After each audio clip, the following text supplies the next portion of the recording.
Okay,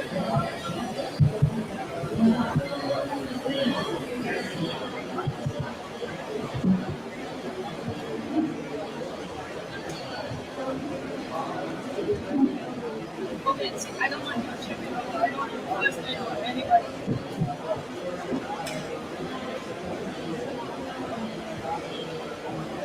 Nero, can we start? We are ready to go.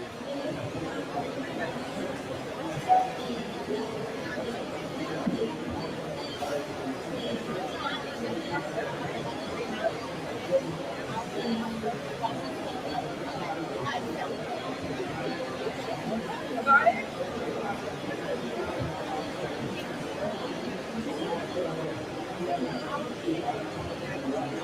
Nero, can we start?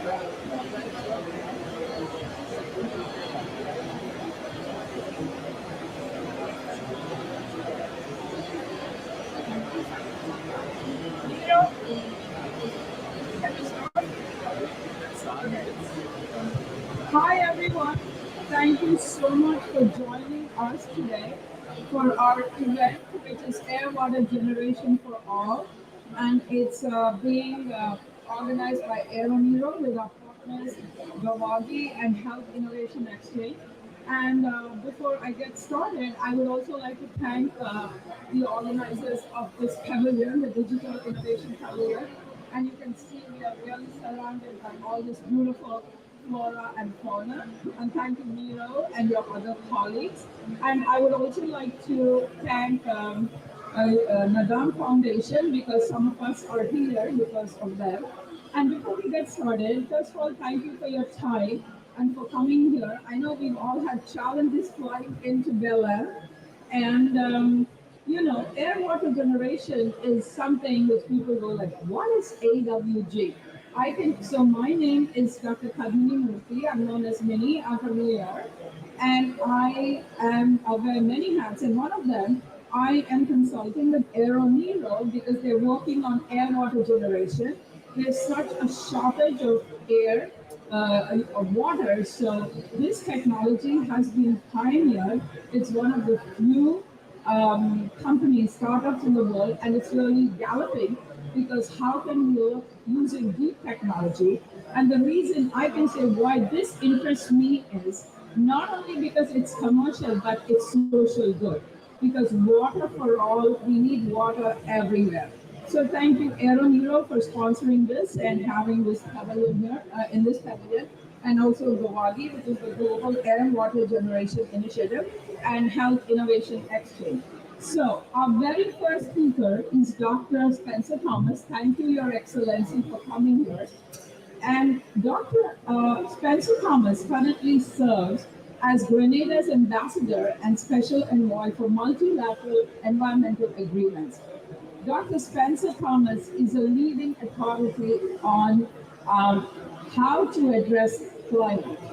And one of the things is he is the lead negotiator for climate change and biodiversity.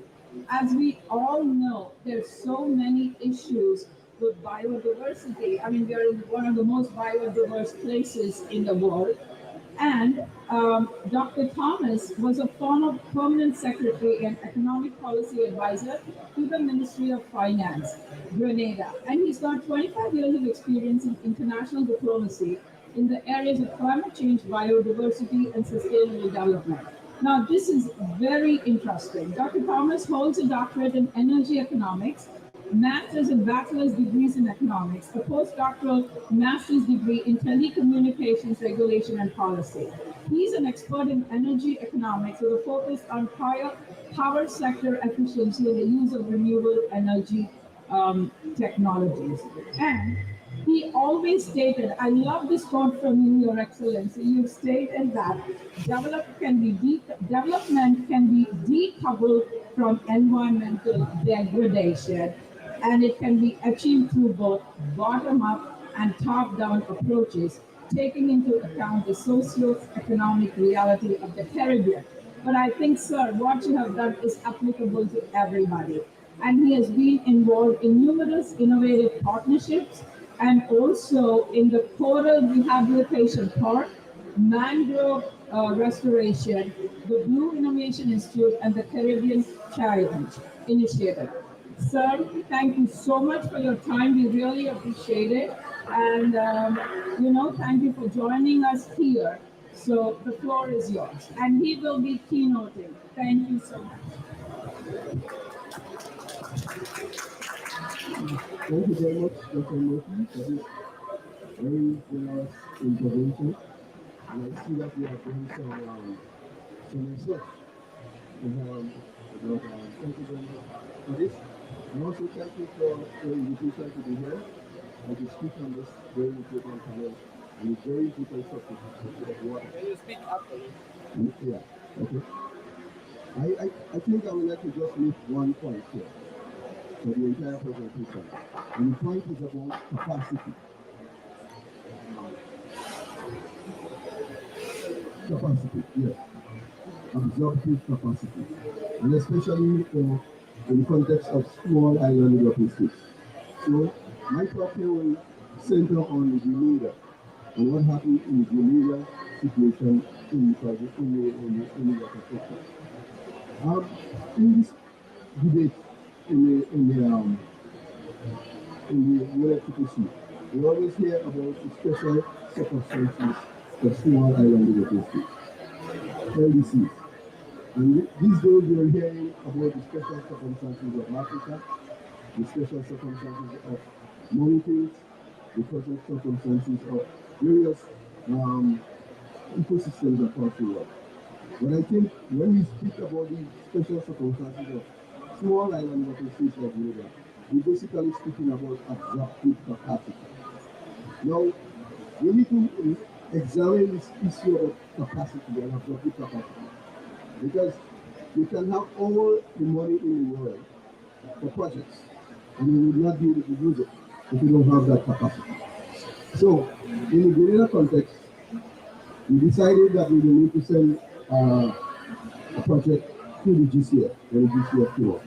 And we decided well, which area, which sector we should be focusing on. We have many sectors: agriculture was key, tourism, water, energy, health, education. So we had a sort of stakeholder engagement to zero in on where it is because we know for a fact that we cannot send two or three projects for $50 million US to the GCF. We need to study. So we're looking at which is the area. Um, I went, I suppose, to the issue of energy, of course, as you indicated. I felt that there were a lot of economic arguments in favor that the sector should be energy. We went systematically down and then we ended up with two sectors, energy and water. A lot of good arguments on both sides. But I believe what won the day, and I lost eventually because we ended up with water. What won the day was the social connection with the water. The economics was right, but the social something. So that's why we felt that the water was the most important project to take care of on this project. Of course, the interplay between water and energy cannot be denied.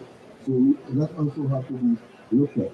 And of course, in the context of small island developing states, there is no difference between what we do in mitigation for climate or adaptation for climate. They are all how we see it in the same thing. So we went for water.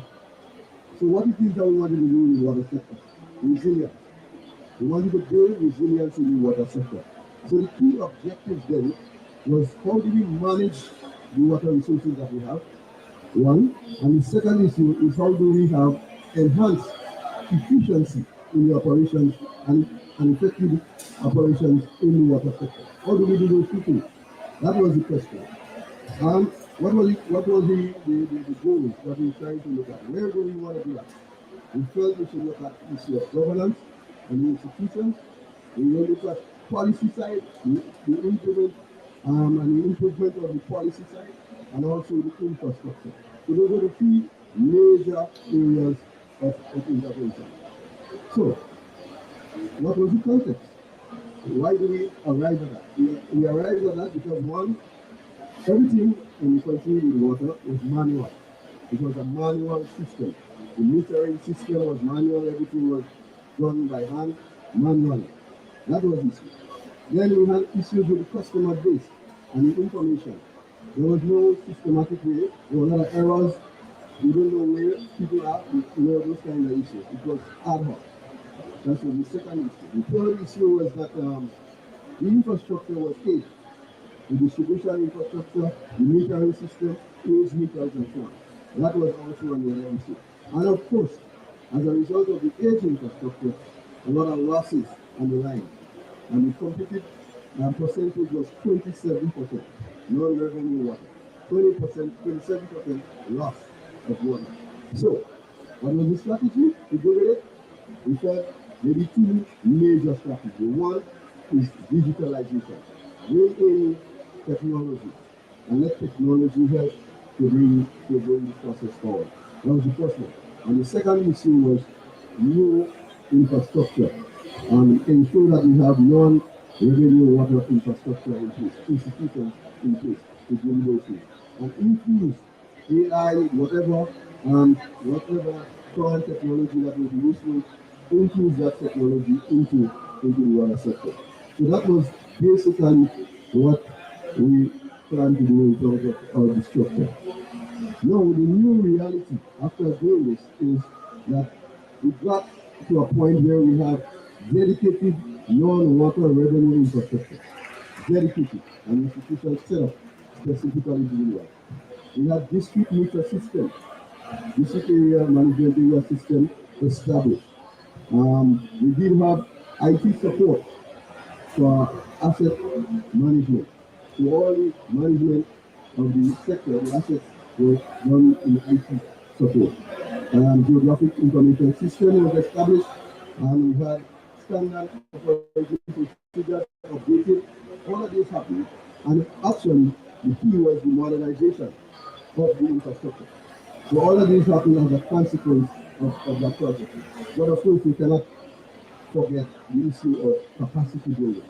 And that was infused in that project. Institutional strength and capacity building. All of these were involved in that project.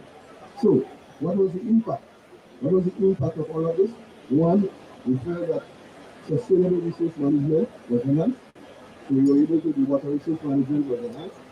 There was significant savings in the water sector for agriculture and for tourism in particular because it was the bedrock of the economy. There was enhanced water storage facilities as a consequence of infrastructure. And of course, we reduced water losses. Non-revenue water basically became an issue of the past. And cost reduction. Cost to the consumer were also part of the equation. As we improve the efficiency, as we improve digitalization, we found that the cost because we had a low already to begin with and subsidized to a large extent, but the cost to the country as a whole went down. And there was opportunities for greening the sector. Greening the sector, the water sector was also part of the objective. And finally, we thought that the regional collaboration and cooperation was also quite useful. So that lessons learned, what we found out, New Zealand and many other countries actually went to the GCS for a water sector project, to them and the same kind of conditions on which the water sector was also done. So, what we think about the future, what we see happening in the future is an expansion of what is happening right now. An integration, a full integration of IT management systems into the sector, a full integration of international standards into the sector. So that will be basically what we're looking forward to, ensuring that the water sector becomes more efficient by infusing in that digitalization, AI, whatever it is, bringing in those technologies, and so that we can check and make sure that we have a more vibrant water sector. So let me just recap. One is the absorptive capacity, that is very critical.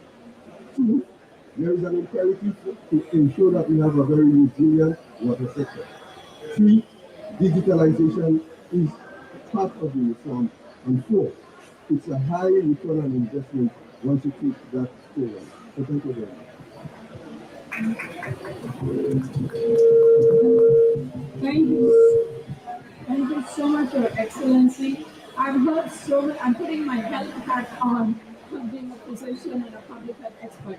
I've heard so many people talk about the importance of water, but you analyzed it so well, sir, because you even talked about not only the social impact, but the economic impact. So this is really an eye-opening, and we have so many youth here, and we have people online. So I think you touched on a very important issue, especially from your region. You have water, but unfortunately, the water may not be accessible always. It's the same case. Even we are here in the Amazon. We have one of the biggest rivers flowing through this country, the Amazon River, but there are water issues. So thank you, sir, for your words of wisdom. And now I would like to, please, can you stay with us to the end of the? Thank you, sir. So thank you so much because we don't have a big stage. Thank you, sir. That was so nice. Please join me in giving His Excellency a big round of applause. Thank you, sir. We really appreciate your time.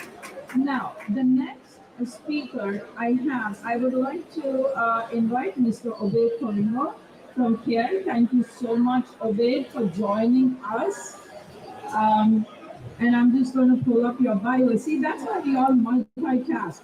We work from our phones, we work from, yeah. So, Ovid Koringo is a climate policy advisor at CARE Denmark. And I want to share something.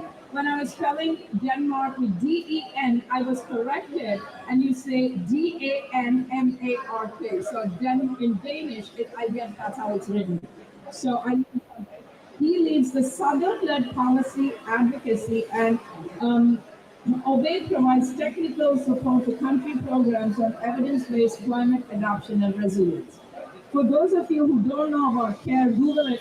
They're not paying me to talk about it, but they've done excellent work for, more than 2 decades.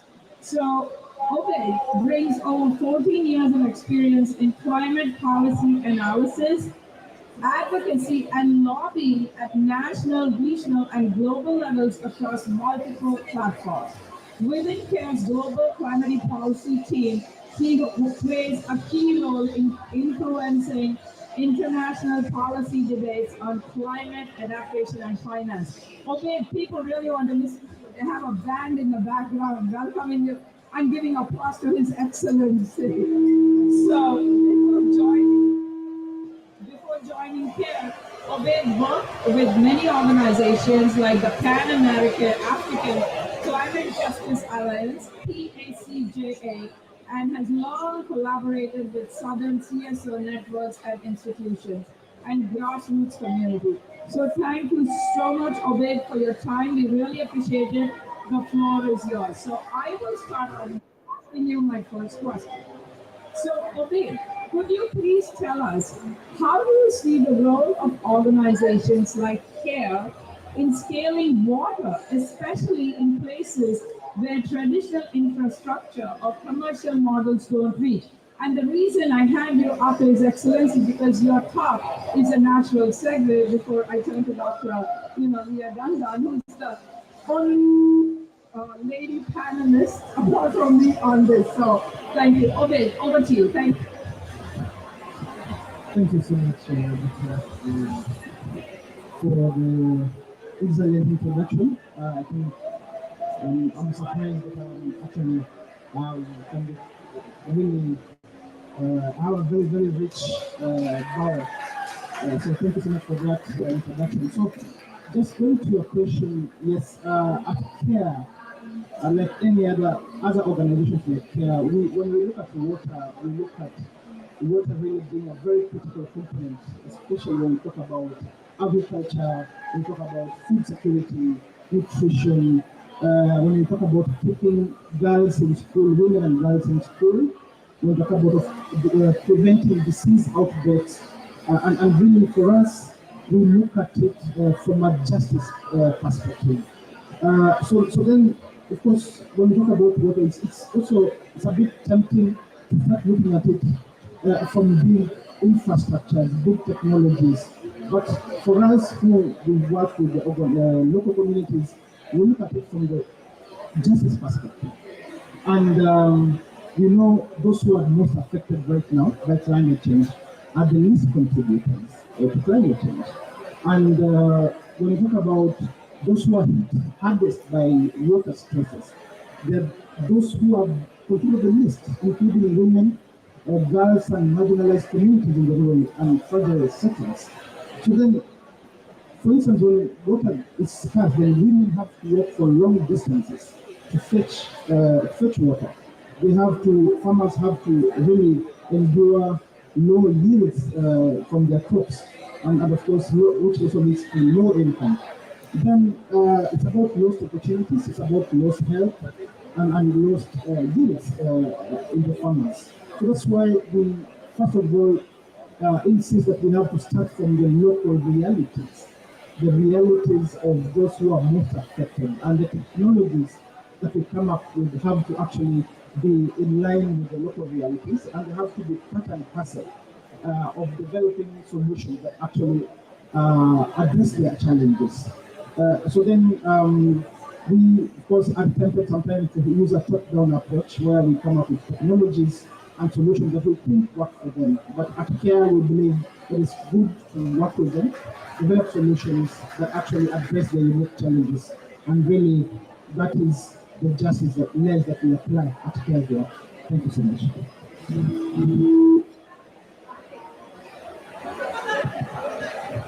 Oh, great. Thank you so much. I mean, that you really highlighted it. That's why I said your talk is a natural segue to His Excellencies. So before I move on to the second question, don't think you're off the hook already. I have some more questions for you because of the work you personally have been doing and your organization has been doing.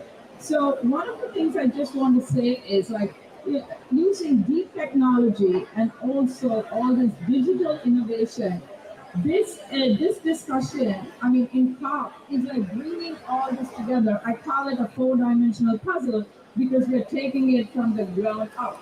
And as both of you said, it's not only a top-down, but it's bottom-up. But I would also say it's a lateral, effort too. So putting my health hat on again, you can do anything, but you can't take your health hat off. And it helped me yesterday, which I told some of you what happened. So, okay, you have said that water scarcity is just not a technical issue, but it's also a justice issue. That's why, there's companies like Aero Nero and other companies looking at how can we generate water from air so that everybody has access to water. So can you explain, based on all the work you've been doing, because if we weren't believing in social justice, we wouldn't be sitting in this room, including His Excellency in his long and illustrious career and all the other panelists. And it's so nice to see our youth too. And a shout out to Sean too, who's taking pictures. Thank you, Sean. Can you explain how we look at combining justice with technical issue, and how should we think about deep technology or digital transformation? Thank you.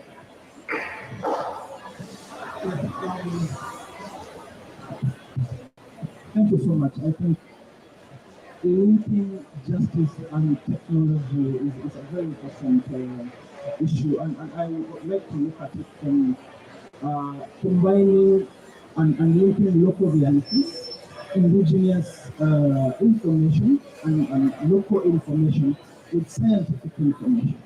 For instance, how do we, because communities already know solutions, they have the solutions, they have sometimes sort of we tend to think that they don't have solutions for the challenge that they're facing, but they do have solutions, and that's why we insist on working and developing these technologies with them to be able to be fit for purpose. So then, how do we combine local realities, local technologies, and indigenous technology that is available at the community level to be able to actually feed into the technology that we're developing so that it can be fit for purpose? I think that's my main takeaway.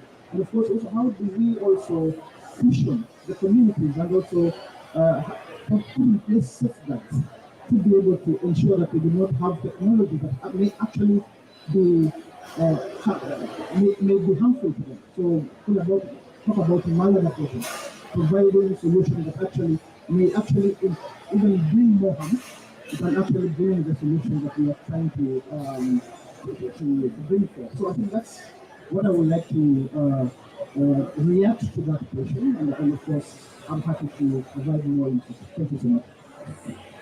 Thank you, Obed. This leads to my third question, and thank you for giving the link between how technology and justice, because you made your case for how there should be also equity and equality. And those of us working in this space know the difference. So I thank you so much. So CARE has worked in so many fragile and climate vulnerable areas. So could you just give an example of something from Africa or anywhere in Asia where you have really addressed how to provide water when in an area which is hard to reach? Thank you so much. Thank you so much. There are many examples for that care. Water is a big sort of aspect of the work that we do. But one of the very sort of simple example that I can actually provide is in Niger, where of course care has supported what we call mobile desert gardens. So these are low-tech, water-efficient vegetable gardens that actually are grown in containers and they are water efficient and can be moved with a pastoralist sort of community. So, as you know, Niger is one of the hardest hit countries, especially by climate change, and there have been recurrent droughts. And we've seen erratic rainfall, and communities keep moving from one point to another in search of pasture for their animals, in search of water, and of course, food. And we find that water is very, very scarce as a result of recurrent and frequent droughts. So we thought work with communities and actually sort of engage with them to come up with a solution that actually works best for them based on the circumstances that actually they face. So this gardens really they use locally available materials, for instance, clay or wooden trays, and they use drain water. As you know, of course, there is no clean water sometimes. So then they said, how can they use this to be able to grow crops and even be able to feed their families and even sell the surplus to be able to sort of get some more income within their families. So this thing is one of the simplest examples of local innovations that communities have actually been able to develop that I can actually give from the tip of my head in Niger. Thank you so much. Thank you so much. That's a great example. So it's like portable vegetables. It is so nice. So it's easy to reach people. And my last 1 minute question to you is you're working with CARE, and can you briefly share with us how the Danish government is supporting the efforts to ensure that water and climate adaptation solutions reach the most vulnerable people? Thank you so much. Can you hear me? Okay, yeah. That's a very good question. The Danish government has been very, very supportive, especially in the countries where we're working in Africa especially. And they provided that really leadership role is, on climate adaptation, issues of gender equality, and of course, for example, the Danish development strategy has an explicit um, focus on locally led adaptation, issues of resilience, and water access, including Africa and, of course, fragile states. And Denmark has been very, very supportive with the climate adaptation work, and of course, especially where it intersects with gender and local empowerment, including supporting locally led innovative solutions for water. and of course, finally, in Mozambique, Niger, and Bangladesh, we've seen that Danish funding has been able to help us scale community-based water and climate solutions that empower women and, of course, strengthen governance. So really, this is something that is very, very important. And even as in this talk, we see that the Danish government is very, very strong in supporting adaptation and especially financing adaptation, NAPS. And as you know, water is a very, very critical sector that is enshrined in the NAPS and NDCs. And the Danish government is very, very keen to say that we have financing that is able to support adaptation implementation and provide real results on the ground. Thank you so much. Thank you so much, Obed. That was so good. And you covered a lot of ground. And thank you. Yours was a very natural, follow-up to a very powerful keynote opening by His Excellency. So may I please request you to take a seat and we'll open it up for Q&A. Yeah, thank you for giving me. And now it's my great pleasure to invite Dr. Leah Dundon to join us. Thank you so much. And she is the director of the Vanderbilt Climate Change Initiative and a research assistant professor in environmental engineering at Vanderbilt School of Engineering. And so it's always great to talk to a fellow academic. And her work focuses on climate change, education, and maritime shipping decarbonization. That's really so interesting. And Leah runs an annual interdisciplinary course on climate change that aims to train students at the science where they policy interface and has been taking students to COP for 5 years. You can reach out to any of us to give a talk in your interdisciplinary course, right? I just signed up a lot of people here. So she's also completed her PhD through the Center for Environmental Management, studies at Vanderbilt University, and is a part of the research group that focuses on climate change risk management and assesses the impacts of extreme weather on infrastructure structure adaptation, just what His Excellency was talking to us about. She's an attorney, so you see we have such a diverse panel here. And she has served as the chair of the Committee on Innovations, Management Systems and Trading, and a committee of the American Bar Association of Environment, Energy and Resources. And she's published and lectures. That's the one thing about academia, before I start asking you questions, we have a saying, publish or perish. That's what we do in academia. We're publishing or perishing. Thank you so much, Leah. So, being an educator, and I want to look at your perspective about what do you see the role of education in driving climate solutions? And do you find young people are excited about getting involved in climate solutions because you brought delegations for the past 5 COPs? Thank you. The floor is yours. Thank you so much. And thank you to the Dundon Foundation also. They've been really helpful to supporting our students as well. And one of my former students is here, also supported by the Dundon. So thank you again to the Dundon Foundation. It's an honor to be here. Thank you for inviting me. I think things have changed from when I first started teaching about this course. I started it in 2019.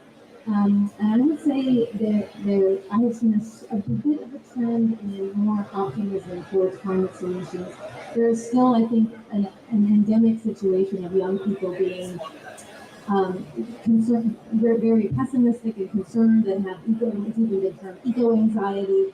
But I think there's also a lot of solutions out there, and there's many different sectors now working on exciting new things that really can drive solutions. You heard about some of these examples today already on this panel. And the students are taking note. So it is not all doom and gloom. There is, concerted effort. And I think coming to the COPs is a really important experience for the students. They see, and this is true, even if the negotiations do not produce an actual outcome that perhaps is, what we would really want to see, because they're seeing all of us and hundreds of thousands and thousands of people at all stages of their careers working extremely hard on every sector there is. I mean, this is the most interdisciplinary place you can be. There's law, there's economics, there's business, there's NGOs, climate justice, everything. So I think attending these talks, people leave, the young people leave with more optimism and starting to think about their own role in where do I fit in this solution supply chain, essentially. Actually saw a great giant poster on one of the pavilions that had a little progression of like it's too late, it's too difficult, it's too much climate change, it's too late to address, too difficult to address, it's too costly. And then the last panel was, what if this is the greatest opportunity that humanity, has faced? And I've heard, famous climate economists talking about the same thing, that's how we have to look at it. So I think part of how I see academics' role is to get students excited. And there is a deficit in academia around climate change education. I mean, one of my colleagues at Vanderbilt University did a study that was published in a journal, you can find it, several years ago, that took the top 100 schools in the United States by ranking and examined all of their required core curricula. Only one of those schools required some climate education. That means the top schools in the U.S. are not graduating students that have to take something about climate change, which means we're all just self-selecting. And we need to reach a much broader segment of the population, young people. It should be, you don't get out of high school without having to diagram a cell and know what the parts of the cell are. Well, we need to have people not getting out of high school or college without knowing something about the climate system and how it will impact all sectors. So I really try to have my students understand whatever field they're going into, and I purposely engage students from the humanities, from engineering, from law, from medicine, so that they will learn how their particular field is going to be impacted and how they can also contribute to solutions. Thank you so much, Leah. One of the things when you talked about it, it reminds me of SWOT. I'm sure you tell your students strengths, weakness, opportunities, threats, which are interchangeable. And just to add on to what you said, having worked with medical students and public health students for almost 25 years, it's so sad when you talk to them. They are not aware of the effects of climate on pregnant women and children. For example, in this region, that's why we are here, they have such a high rate of so many challenges because of climate. So at one end you have obesity, at one end you have malnutrition. So it's a very interesting paradigm. So I really appreciate you saying that. And I think on us it's a responsibility as academics, policy makers, and diplomats to make sure that everybody in schools, in universities, there is at least a short 1 credit course about climate and why it's affecting us and how we don't leave anyone behind. The other thing I just wanted to say is that my second question, what types of educational initiatives do you think work and are innovative, and how can we increase participation across backgrounds in climate solutions? For example, how can our students work with the private sector like Aero Nero or Gawandi to see how can we come together? Because not only are we talking about giving them technology, but also getting them to think of what the younger generation. As the mother of a younger daughter, and we have our youth here. So I think this is a great nexus on how can we promote these so it's a win-win situation. So over to you now. Thank you. I think the notion of the sort of experiential education is not new. It's been around obviously forever. But I think it's the key really to getting students engaged with their community partners. So whether it's government or NGOs or businesses. And that was how I developed this course, was around this experience of coming to COP. This year, these are just some examples, but this year and last year, we're partnering with Oak Ridge National Lab, which is one of our U.S. Department of Energy national labs, which was established in the United States to address these huge problems that are not going to be solved by one university's department of whatever. And so they have a lot of resources, and our students are now actually working with the Climate Change Science Institute, which actually still exists, after DOU National, and working on projects to look at, in particular, they're working on a project to look at the carbon sequestration potential in the southeast forest of the United States. And that's kind of a really interesting science policy social question because the southeast of the United States tends to be more disbelieving and just not accepting of science, of climate science, and tends to vote for leaders that often do not that reject the science. And so this project is not only looking at soil carbon chemistry under different climate solutions, but they're looking at how can local landholders, how can small family farmers of different backgrounds, including Black African Americans, have a very small percentage of the family farms in the Southeast. And so bringing them into the economic advantages that they could get by having managing their forests in a way that brings them money and economic. I think people don't see the economic advantages to them for climate change. It's all the message in some areas of the U.S. is that it's just going to cost you more taxes and you're not going to get anything out of it, so why do it? So I think that project is sort of one example of partnering with a government institution that is really focused on a local community project as well.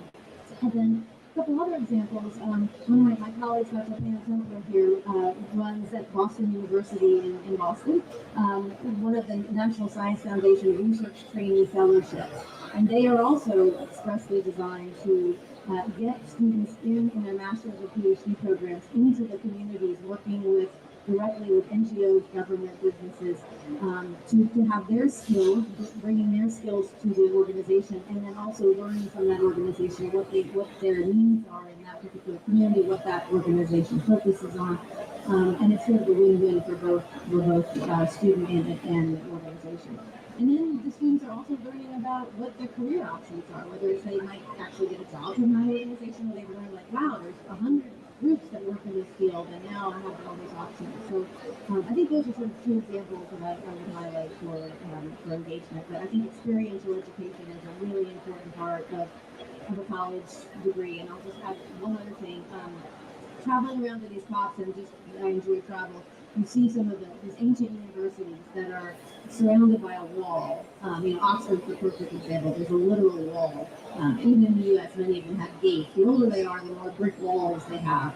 And so they were really designed to keep students in and the community out. Like there was a separation that was visible by this wall. Thomas Jefferson talked about the academical community, and there's benefit to that. When you bring people together and you're in a community space and you're all working towards one thing, that's great. But we are really in a different world now, and I think we need more doors in those walls to have more flow of the community in and flows of students out while they're getting an education. Thank you so much, Leah. I think that's why, like a lot of us in academia and even the diplomats and people in NGOs always want students. And those of you who are here watching online, and I also wanted to just give a shout out to Miro, who's been such a big, and Miro, Swav, and Ravi, these people, and Hava, they really have so many young students, even my own daughter, and she always goes like, Mom, if it wasn't for people like Miro, Hava, and Ravi, I wouldn't have had this engagement with the UN. So I think, and also diplomats like yourself, sir, sitting here, because what you're doing is you're handing the torch to the future, torch bearers to say, just being a diplomat is not on policy, because you are telling them you have your hands dirty. That's why you can tell them. You tell your students, get your hands dirty. That means be practical. So thank you so much, Leah. And, we'll have a Q&A. And also, Obed, I want to thank you as an NGO leader for working with our youth. So our fourth speaker is joining us online. Thank you so much. Please join me in giving Dr. Dundon a big round of applause. Thank you so much. So this is very unfortunately our fourth speaker could not be with us in person because his flights got delayed. But he is joining us online. Hi, Olumide. Can you? Oh, there you are. Hi. So Olumide is a Nigerian climate change activist. He was on a panel where we did in COP 2020. I think we haven't lost it. We only see his hand. Maybe as a he got stuck in Brazil. So he's a Nigerian climate change activist, widely recognized for his commitment to advancing environmental awareness and promoting a balanced approach to sustainability. Olumide, can you hear us? Just a moment. I'm just going to find out that he's there. Okay, he's there. Okay, great. So he is become a leading voice in climate advocacy, engaging both young and older generations through grassroots initiatives, leadership, and digital platforms. And that's why he's called Mr. Climate. So that's Olumide's, reference. And Olumide, I really thank you for your time in joining us. And also, before I hand it over to him, he's the co-founder of the International Climate Change Development Initiative, ICCDI Africa, and he's dedicated to building climate-smart generations across the continent while addressing developmental gaps that hinder resilience and equity. His leadership extends to global and regional platforms, and he's serving as a youth focal point for the UNDP Small Grants Program in Nigeria. And he's also a youth leader, author of Global Environmental Outlook, the GEO report. So thank you so much, Olumide, for joining us. Can you hear me? Can you hear me? Thank you for having me. I can hear you clearly.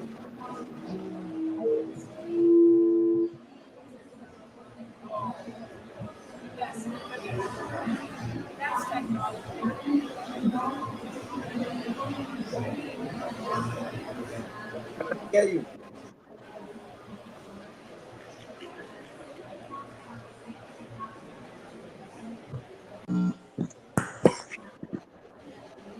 Can you hear me?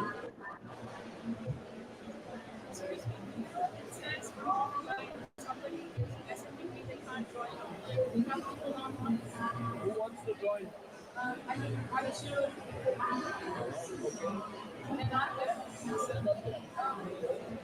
The message getting. Hi, Olumide, can you hear me? Yes, Can you I hear can me? hear you. Yes. You can hear. Okay, thank you so much. So I'm going to ask you my first question. You've done so much of work, so let's get. Yeah, thank you for saying you can hear me. So, Olumide, my question is: you've done so much of work. Now, can you please share with us what are the challenges with water access in Africa, especially Nigeria? Thank you. Yeah,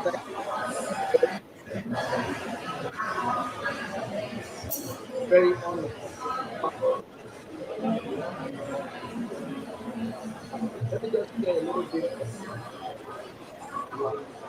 that access to clean water remains one of the pressing development. Very, very problem that we're seeing. How is affecting health, how is affecting education, how is even affecting economic growth.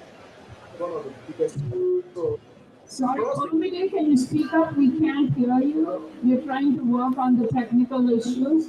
One moment, please. Can you please say hello or something?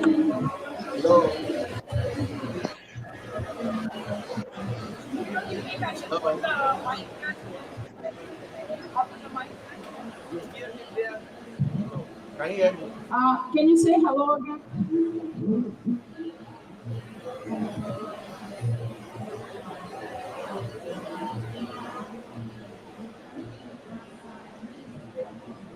Can you hear me?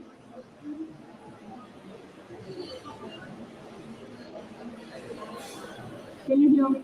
you want to call me on my WhatsApp and I can put it? Can you call me Can you on hear me? WhatsApp? Yes, a little. No, we can't. Can you call me on WhatsApp? No, I can hear you clearly. Can you hear me?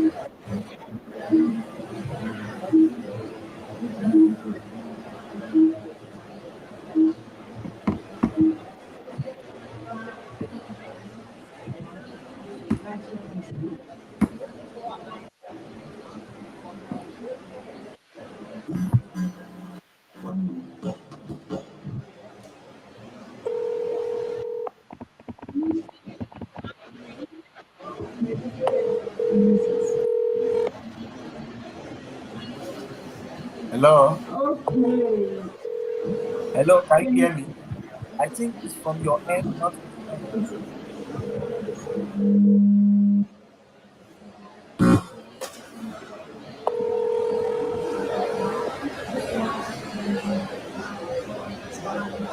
Hi, we can't hear you. I'm sure I- I'm, I'm gonna put, I'm sure it's from your okay, end I'm gonna because put you on speaker phone, and then can you give your answer and I'll put the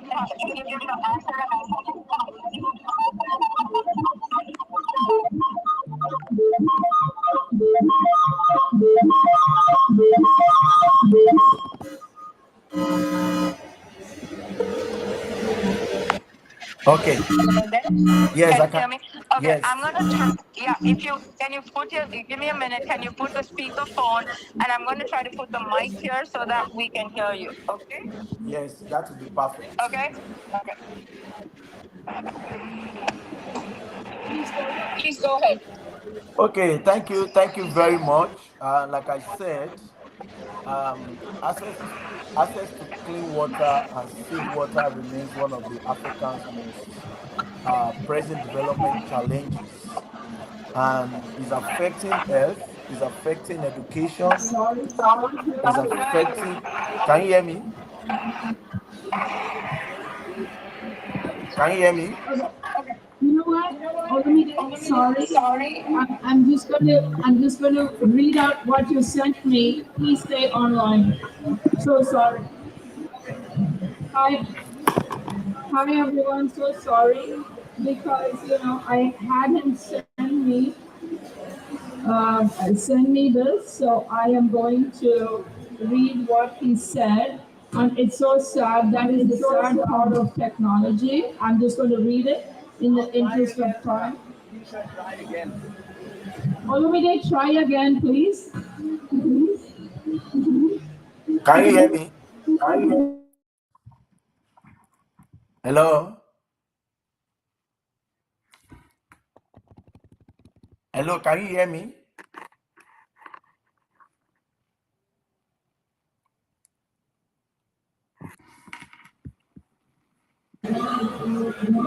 Hello? Yes, please go ahead and speak. Okay, thank you very much. If you can hear me, that is good.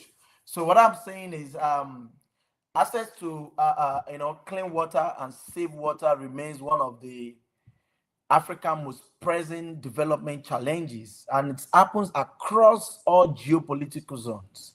How is affecting Earth, how is affecting education, and even economic growth. And we also see that across the continent, over close to 400 million people, a lack of, a basic drinking water. And this is a very big challenge because of with many communities relying on safe, or let's say a distant sources of how to access the water. So an example of in Nigeria, the problem is particularly acute despite being blessed with a lot of abundant sources, of groundwater resources, and it's only about 10% of households have been able to have access to safe managed drinking, shortage due to the damaged infrastructure. So when you look at the climate change conversation, drought, conflict, even in the Niger Delta, that we have industrial pollution and oil spillage have actually taken over all the contaminated rivers and even the groundwater that we find ourselves. So it is very important for us when we are addressing this issue of challenges in Africa and even in Nigeria particularly, we must adopt our multidimensional and even technology-driven approach. Governments should, prioritize investment in climate resilience. Water infrastructure, community-based water management system must be in place, and we need to start looking at policies that can protect water resources from pollution and even overuse. So these are the things I think is very important when you look at innovative solution that cut across air water generation technology. So we need to start thinking of how do we embed water access, goes within the natural the national climate adaptation in the country, and even a subnational development strategy, which will help us to ensure that we have a long-term resilience that is turning Africa water challenges into opportunities for growth, for opportunities for economic development, for health improvement, and even dignity across value chain. Thank you very much.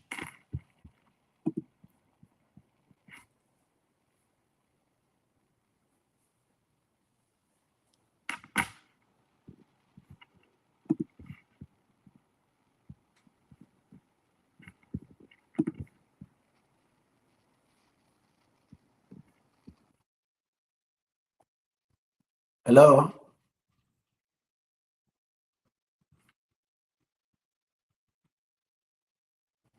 Can you hear me? Can you hear me? Okay, thank you. Thank you so much for your advocacy and your thinking about the issue of water, deep tech, digital transformation. So my question to you is: you're a youth. People look up to you. So, what is your message for the youth in talk? Because as you know, we are being broadcast. Why do you say they need to believe in action now? And what is your message for them to do what they have to do to address all these? Because it's just not in Nigeria, not in Africa, but it's all over the world. So, can you tell the youth who are following you how they work together? Thank you. Yeah, thank you. I think one of the strong message that we can send out there to other fellow young people is that it is time for us to collaborate. It is time for us to, build our expertise around these kind of issues. It is time for us to start driving community-driven initiative that will build a future for the people in the local communities and even in your bus settings. I also say that it is time for us to start looking at how do we create investment opportunities that we make sure that it's not leaving anyone behind. How do we work around SDG 6, clean water and sanitation? How do we make sure that we prioritize SDG 7, which is helping us around affordable and clean energy? How do we start talking about climate action in a local context? These are ways where technology aligns with priority and can make us to leave no one behind. So for young people, it is time for us to take action. It is time for us to invest. It is time for us to give time to this initiative that is going to drive a lot of community engagement.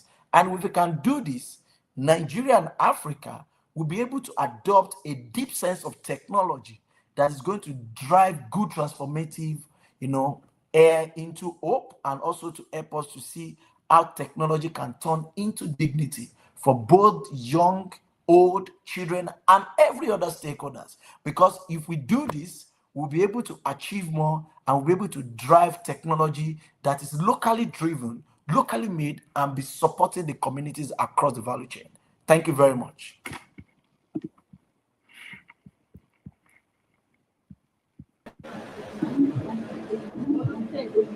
Thank you so much.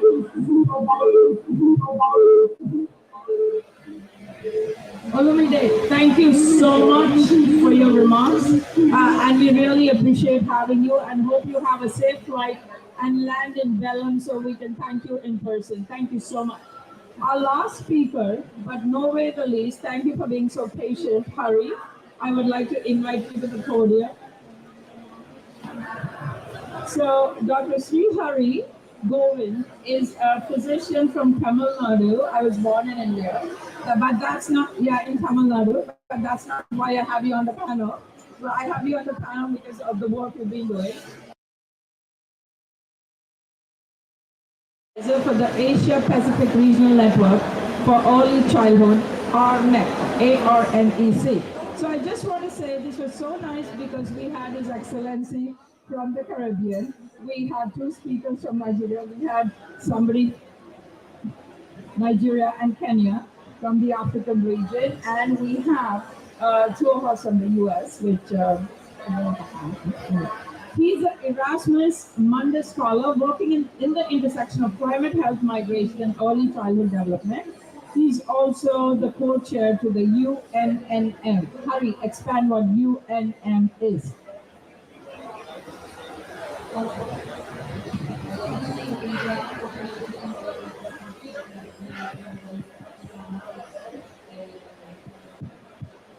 Thank you. It's the UN Network for Migration. So working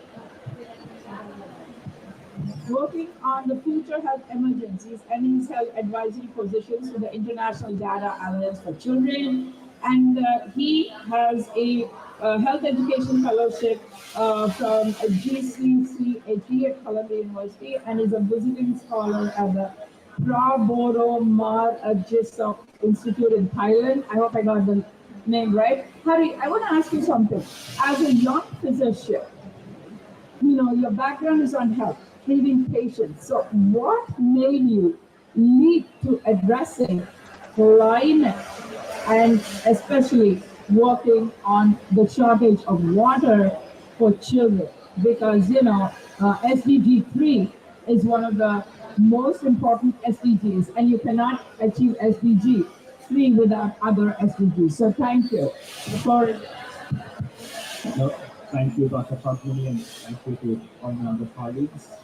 And thank you for the kind introduction as well. I think sitting in this heat, we also realize how important water is. And clean water is not only a matter of survival, but it is the foundation for development. And particularly in my work, I work with the first 1,000 days of life, building climate resilience for the first 1,000 days of life, that's 0 to 3 years. So it is the foundation of early development. But today, not only in this room in the land, but that foundation is cracking and we need clean water. Now, climate change does not distribute its effects equally. When drought dries up wells, when floods contaminate rivers, when infrastructure collapses, it is not the privileged who go thirsty, but it is the child who walks 6 to 7 kilometers every day before school with 2 buckets of water over his shoulder. He's the person who goes thirsty. But it's the child from Indonesia, from India, from Africa, from South America who goes thirsty. And the lack of clean water compounds every other vulnerability. It fuels malnutrition, it disrupts education, it furthers and drives displacement. And climate change is rewriting our water cycles. Now, prolonged droughts concentrate pathogens and the chemicals that stagnate in water. Floods wash fecal matter, pesticides, and heavy materials into wells and reservoirs. Now, rising sea levels also make coastal aquifers salty, and warmer temperatures accelerate the growth of bacteria. The result is not just scarcity, it's contamination, it's pollution. And the smallest bodies pay the biggest price. So like I said, coming to my work, I know people use the word most vulnerable, but I think I work with the most vulnerable and the least responsible. That is children in the first 1,000 days of life. So 0 to 3 years. So now in this 1,000 days of life, a child's brain forms millions of neural connections every second. Now this forms the art. This early years becomes the art of health, learning, well-being, development, forming an individual identity. And its connection, a person's growth, connection to the environment, to the people, to the social, to the community. But dehydration and waterborne diseases and poor sanitation irreversibly disrupt these processes. Now, infants and young children drink more water per kilogram in body weight than adults. So when that water is contaminated, their exposure is much higher. The immune systems are developing, the kidneys cannot filter out the toxins as effectively as adults. And a dose of bacteria that causes mild symptoms in adults can be deadly for children under 5. Now, dehydration from viral illnesses is set within hours. A loss of just 10% of the water in the body is life-threatening.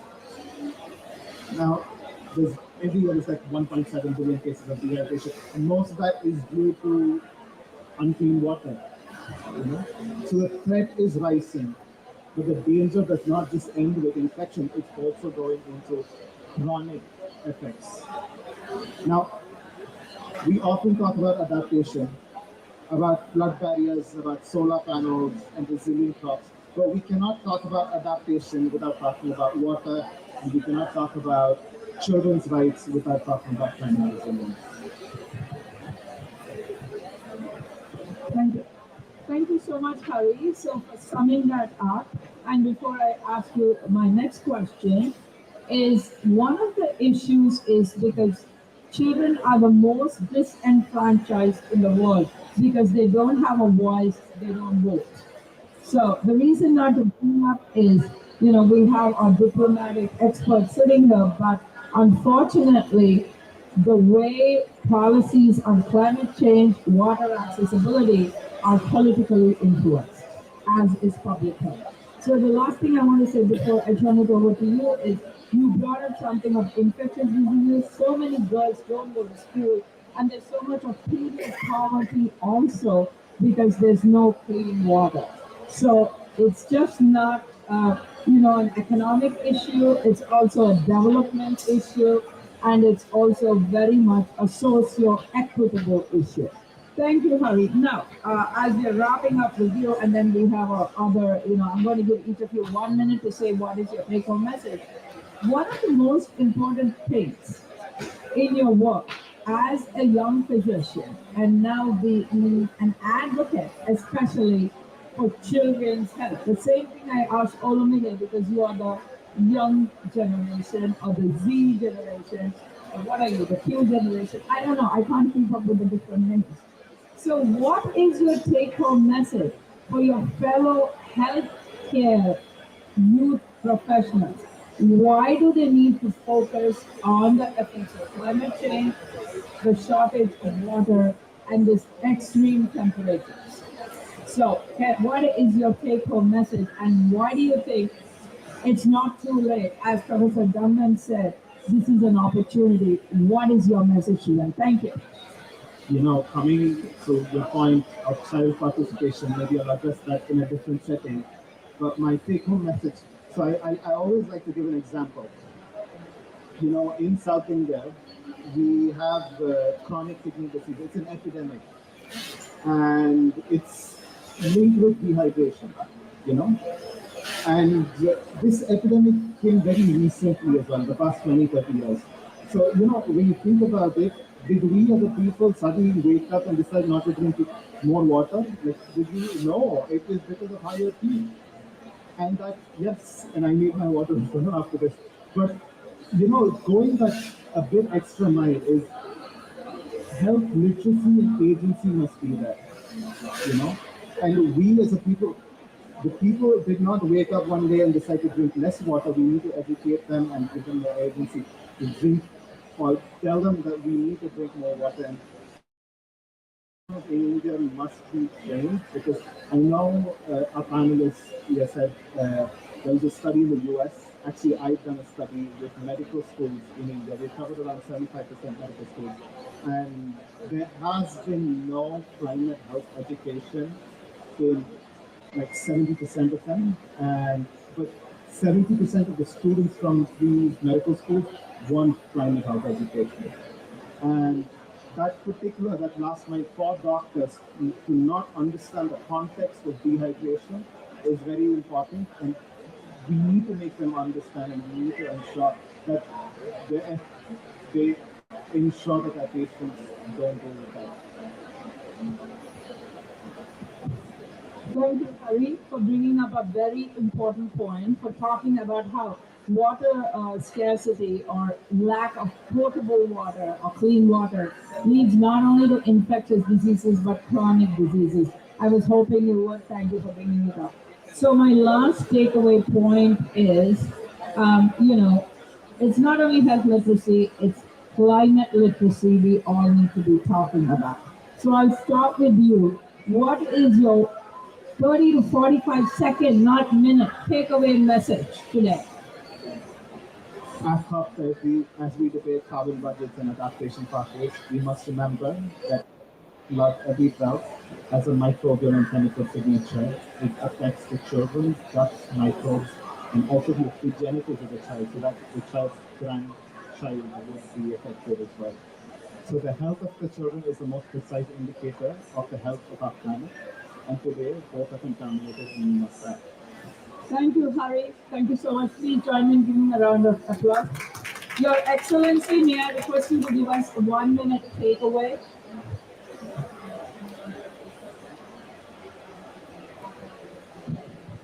Yeah, thank you very much. My 1 minute takeaway. Yesterday I went to a technology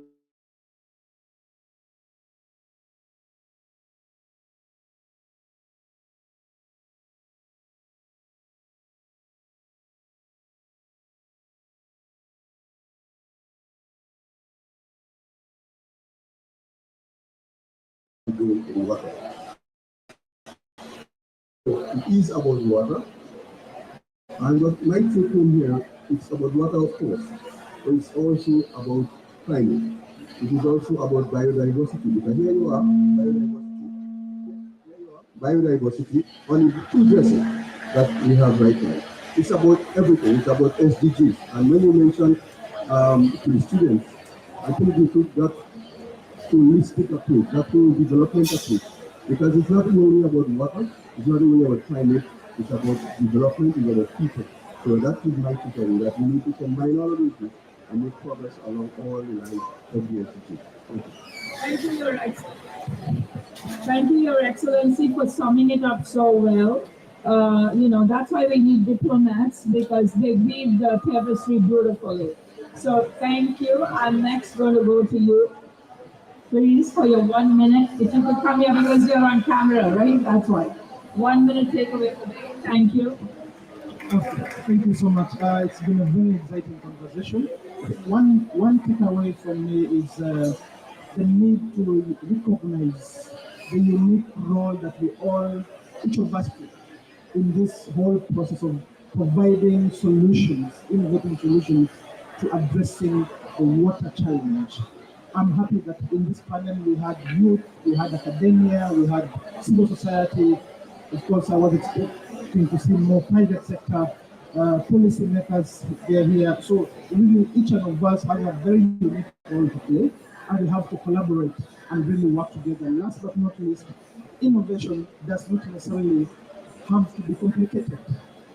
It doesn't have to be complex. It can simply mean coming up with simple solutions that will work to address unique challenges that communities face. Thank you so much. Thank you. Before I call on Dr. Dundon, Leah, I just want to say, private sector will hear us because when we all speak, we roar, you need to listen to us. Because if you don't work with us, you won't get the money. So that is the message. So thank you so much. I think you said that about a simple solution. That's why processes like digital transformation, air water generation, and it's unbelievable that we don't realize, most of us, that there's so much of water up in the air. So we need to bring it down so that we can drink it. And also we don't have, the plastic bottles we throw away. I'm using my reusable one. But just to say thank you so much. And Leah, I would like to invite you for your one thing. And then Olumide, if you're online, the last word goes to you. If not, we'll just thank you. Mine's probably less than a minute, but I would say find people that are doing great work that you would love to work with and engage with them, become partners with them, and sustain those partnerships. I think the partnerships are the key to bringing the right people together to actually drive a simple solution or complex and everything in between. So partnerships and invest them and then sustain them. Thank you. That's why it's goal 17, public and private partnerships. That's why we are here. We look forward to working with you and, like working with Aero Nero, which is interestingly started by a woman when she realized that there was a water shortage and how we can get water from air. So this is a developing industry everywhere. Again, thank you to our organizers, to Glocha, to Rotary. I'm a fellow Rotarian. And Nero, thank you so much. So may I request, I don't think, Olumide, are you online? If not, it's okay, okay. Or maybe have everybody come here for a picture. And Sean, a big shout out to our photographer. We couldn't do it without you. Thank you.